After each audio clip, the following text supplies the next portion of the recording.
Some of the Toronto Blue Jays' offseason plans have been leaked, and this means that we finally have an idea about what kind of players and positions the Blue Jays will be focusing on in this offseason. So we're going to break that down and much more in this episode of Jays Digest. So without further ado, let's get into it.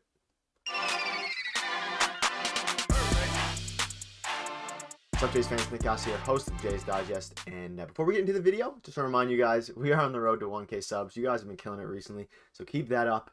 I was going to pop this up here to show you 92% of you guys aren't subscribed, so if you do enjoy the daily content, because we are posting daily, make sure you hit that sub button. It means the world to me and Peter. And yeah, so thank you guys for that, and thank you guys for the continued support.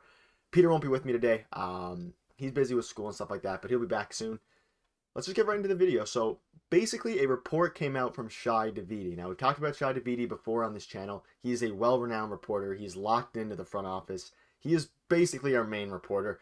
Along with a couple of other people like Ben Nicholson Smith and Arden Swelling, and Hazelman, of course. But let's just get right into it here.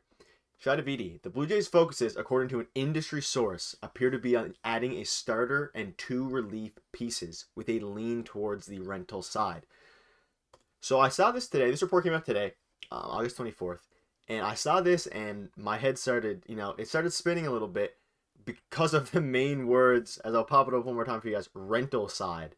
So before we get into the rental side, let's just break the whole thing down. So, obviously, we've made a few videos about it, and we've discussed how the Jays need to prioritize starting pitching and relief pitching. And that is what they're going to be doing, which is phenomenal, according to an industry source. Now, this is the first time since the Jays got eliminated where we've heard from a reliable reporter who gave, an industry source saying that this is actually what they plan to do. So, it is good that they plan to, we know for a fact now that they do plan to make some major changes into our pitching staff and especially the bullpen, as they say, 2 relief pieces, which is huge because we're at least 2 pieces away. We might need more than 2 pieces, but we're at least 2 pieces away on the relief side from being a really strong competitive bullpen.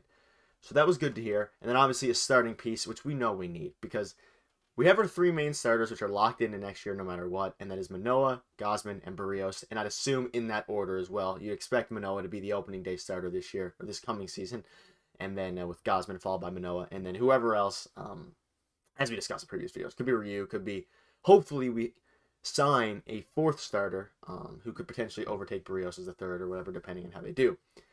But I'll pop this up again. I'm going to be popping up a few times here. They lean towards the rental side, obviously adding a starter and 2 relief pieces. So the first thing, I guess I'll get into a couple of, this was posted on Reddit as well, and there was a few Reddit comments discussing it, and I'll bring up a few of those comments now.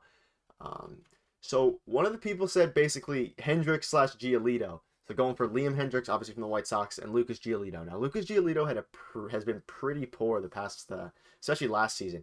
But he has lots of potential, and obviously Liam Hendricks is an elite bullpen arm who throws high velocity. He would be a perfect piece, and we've had him before, and we almost signed him a couple of seasons ago before he signed with the White Sox for a super high AAV. I think the AAV was, I don't know, however much it was, like 30 million. I don't know, it wasn't that much, but it was a lot of money. So Hendricks is familiar with Toronto. He's played with him before, and Lucas Giolito could be a really high upside piece to add to the team. Now, obviously, it cost, and Lucas Giolito has not really been the best, and I think the Jays are looking for more proven arms this time around. We took a flyer with Kikuchi, and he could bounce back next year, but I think we're done with the flyers, and I think we really want to get an established piece, especially for the starting rotation. So, but that's a couple of that's a player to look out for is Liam Hendricks and Lucas Giolito because they're both on the White Sox. White Sox are kind of been mid recently. They haven't really been great. They've been meh.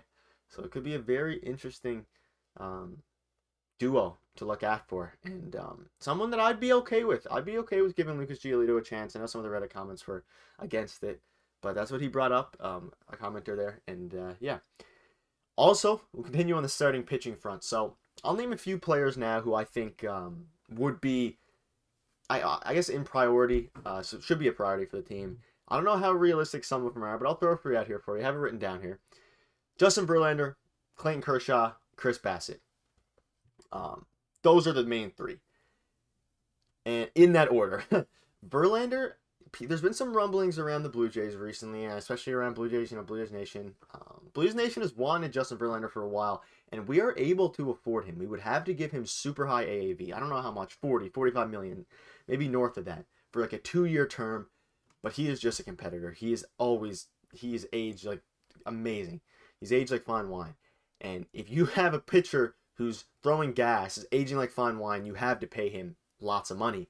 But he would be an impact arm. He'd instantly slot in as probably our ace, our number 2 starter with Manoah, and that would instantly make our rotation better. So maybe that's someone they're looking out for. Now, when it says rental side, they are mainly focusing that comment regarding the relief pieces. I'd assume they're not adding a relief starter. I think they're focusing on a real long-term or 1 or 2 year starter, because we do need someone else in our starting rotation for the coming years.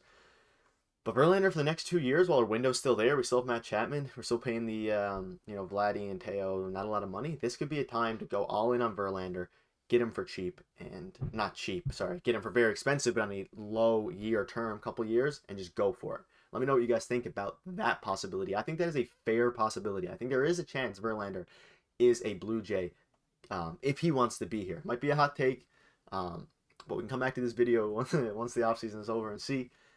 Kershaw would be a nice lefty for the starting rotation. I don't know how much interest he has in coming to Toronto, but he'd be a solid piece, a nice veteran. Same with Verlander, also a veteran.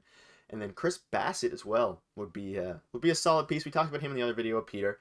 He would kind of be a Ross Stripling replacement if Ross Stripling decides not to come back, or if we decide not to qualify off for him, which I think we will. So let's say we do qualify off for Stripling, and then we get Verlander, for example. That's a rotation of Barrios, Manoah, or Gausman, Barrios, Manoah, Stripling, and Verlander. That would be an unreal 5, probably a top 5 in the MLB.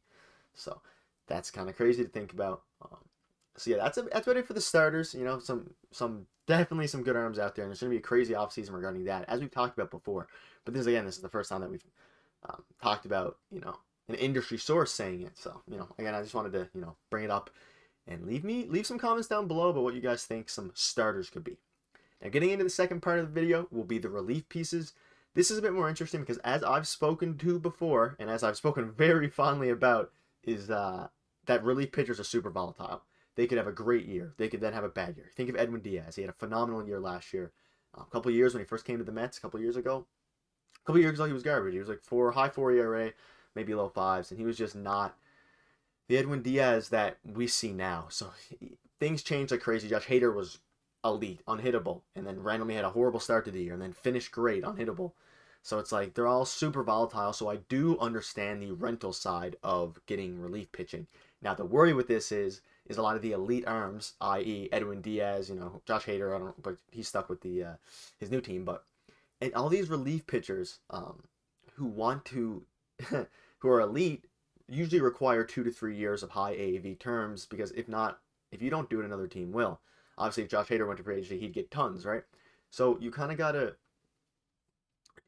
stick with, if you're going for rentals, you have to go with pitchers that are not super, well renowned. Like Edwin Diaz won't take a 1-year deal. He's gonna be looking for 3 to 4 years, 110 million or something like that. Do I think the Jays should go for Edwin Diaz? It's not my money, so I'd love it.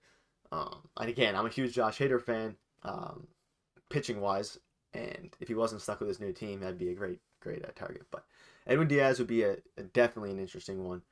Bullpen arms, like I said, are very volatile, and we don't know what their plans are for that. Hopefully they don't go dumpster diving. I'm hoping they actually have a set plan for these rental bullpen arms, because these rental bullpen arms got to be elite if we want our bullpen to be good. I'm thinking Edwin Diaz level. Not Edwin Diaz level, but people like Edwin Diaz, because no one's going to get to Edwin Diaz level besides Edwin Diaz. So I don't know. It's going to be an interesting thing from the bullpen side, because the bullpen is obviously our main priority. And I'm very happy that industry sources, and it's actually coming out now, that is the Blue Jays' focus. And I'm sure in a lot of interviews coming up on, Tim and Friends and stuff like that, Ross Atkins will be asked in these interviews, whether it's on TV or wherever else, Tim and Friends, Sportsnet interviews, whatever it is, he'll be asked about what the priorities are regarding starting pitching, and especially bullpen, because his bullpens have been lacking. So he needs to get that fixed. And clearly, they're looking hopefully to improve both the starting pitching and the bullpen. But I'm very interested to see what you guys think and who you think some potential bullpen arms will be. So please leave it in the comment section below. We are on the road to 1K subs. Pop it up one more time. And the support's been great. We're going to keep these daily uploads for you guys. Just talking about, what the Blue Jays can do. Because, again, it makes sense that the Jays are pursuing these pitching arms now because like, they have a lot of money coming off the books. And you're going to have to pay a lot of players a lot of money. Like the young guys, they're going to get expensive quick. So we really have to start taking advantage now of this gap we have, which is why Verlander could be a phenomenal piece. But thank you guys for watching. If you did enjoy the video, don't forget to give it a thumbs up. Subscribe if you do enjoy the content. No pressure, but if you enjoy what we do over here at Jays Digest, make sure to hit the videos. And again, we won't be stopping. We're doing daily uploads at Jays Digest with Peter, who again who hasn't been here the past couple videos, but he's all in. I get his opinions every day. So thank you guys for watching. If you did enjoy the video, leave it a thumbs up, and I'll see you guys tomorrow. Cheers.